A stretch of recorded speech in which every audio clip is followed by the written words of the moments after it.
সচিবালয়ের ৭ নম্বর ভবনের আগুনের ঘটনা তদন্তে কাজ শুরু হয়েছে। সকালে সচিবালয়ে প্রবেশ করেন তদন্ত কমিটির সদস্যরা। কাজ করছে সিআইডির ক্রাইম সিন ইউনিট ও ফায়ার সার্ভিসও। তারা আলামত সংগ্রহের কাজ করছে। ঘটনা তদন্তের জন্য স্বরাষ্ট্র মন্ত্রণালয়ের সিনিয়র সচিবকে আহ্বায়ক করে তদন্ত কমিটি গঠন করা হয়েছে। এই কমিটি অগ্নিকাণ্ডের উৎস ও কারণ উদ্ঘাটন, অগ্নি দুর্ঘটনার পেছনে কারো ব্যক্তিগত বা পেশাগত দায়-দায়িত্ব আছে কিনা তা উদ্ঘাটন এবং এই জাতীয় দুর্ঘটনা প্রতিরোধকল্পে ও সচিবালয়ের সার্বিক নিরাপত্তার বিষয়ে সুপারিশ করবে। এই বিষয়ে আরও খবর জানাতে যুক্ত হচ্ছেন সহকর্মী শাহ ইমন। ইমন, এখন পর্যন্ত আরও কি নতুন তথ্য রয়েছে আপনার কাছে জানতে চাই। রেদওয়ান, আমি এর আগে জানিয়েছিলাম যে সচিবালয়ে সকাল ৮টা সাড়ে ৮টার পর থেকে যে তদন্ত কমিটি গঠন হয়েছে, সেই তদন্ত কমিটির সদস্যরা এবং ঢাকা মেট্রোপলিটন পুলিশের এবং সিআইডির ক্রাইম সিনের যে টিম তারা কাজ শুরু করেছে।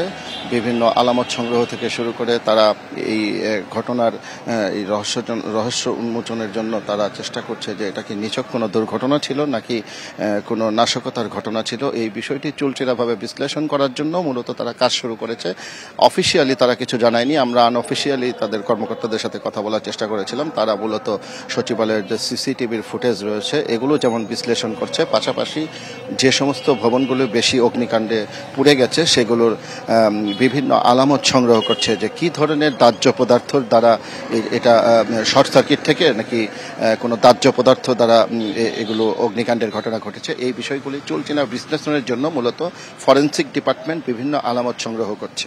আর আরেকটি বিষয় আমি আপনাকে জানিয়ে রাখি, সেটি হচ্ছে যে তদন্ত কমিটি যে কাজ শুরু করেছে তারা ৩ দিনের মধ্যে তাদেরকে বলা হয়েছে যে প্রাথমিক রিপোর্ট দেওয়ার জন্য, আর ১০ কার্য দিবসের মধ্যে তারা চূড়ান্ত রিপোর্ট দিবে।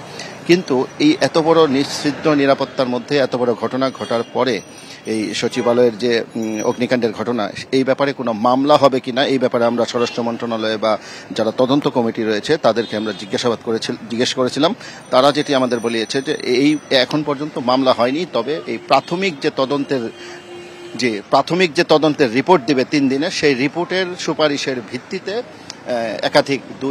একাধিক মামলা হওয়ার কথা আমাদের জানিয়েছে। সেগুলো প্রস্তুত হচ্ছে, তবে এই মুহূর্তে এখন পর্যন্ত মামলা হয়নি। ওই প্রাথমিক রিপোর্ট পাওয়ার পরে মামলা হবে, আর তারপরে ১০ কার্য দিবসের মধ্যে যে চূড়ান্ত রিপোর্ট দিবে তারপর সেই অনুযায়ী ব্যবস্থা নেওয়া হবে। তো এখন এই তদন্ত টিম মূলত ভিতরে কাজ করছে, আর বাইরে সচিবালয়ে কঠোর নিরাপত্তা ব্যবস্থা নেওয়া হয়েছে। তো রেদওয়ান, আমার কাছে এই ছিল সর্বশেষ সচিবালয়ের সংবাদ। অর্থাৎ চূড়ান্ত রিপোর্টের উপরে ভিত্তি করে আসলে মামলা হবে কিনা সেই বিষয়ে পরবর্তীতে সিদ্ধান্ত নেওয়া হবে। আপনার কথা শুনে যা বুঝলাম এতক্ষণ পর্যন্ত, আপনাকে ধন্যবাদ শাহ ইমন। সানবিট সব দিবে সামাল। সানবিট ম্যাজিক প্রেস ডিশওয়াশিং এর মাথা ঘোরানো সলিউশন।